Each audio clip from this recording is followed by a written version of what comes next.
bumibili ko na. Punta tayo sa ano. Ito ata yun. Bukas na ba no? And bukas siya. Wow.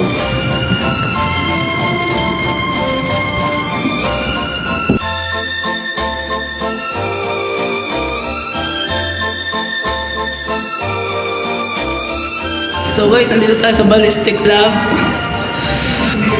Marami tayo pwedeng matutunan dito. Kamis tayo ng mga bareta. Mga parts. Hindi ko alam ng mga tawag rito. Ito muna. Aral-aral muna tayo ng mga baril. Di-expect ako na may baril dito. Wala palang model. Puro drawing lang.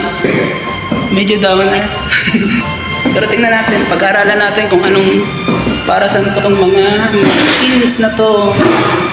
Mukha kasing ano eh, hindi ko alam kung high-tech o low-tech. Ewan ko kung para saan itong mga to. So, gamitin ko na lang si ChatGPT, maintindihan ko kung para saan ito na. Hindi naman tayo matarino eh. Aralin na lang natin ako nandito pa.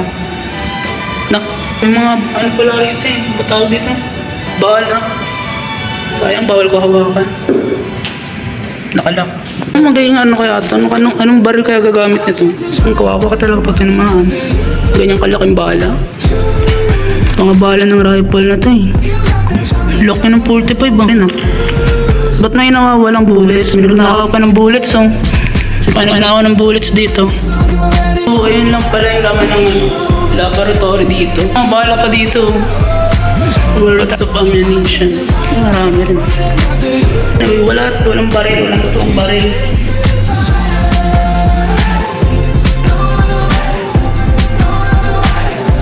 But anyway, yung mostly na-excite ako rito is yung mga bullets.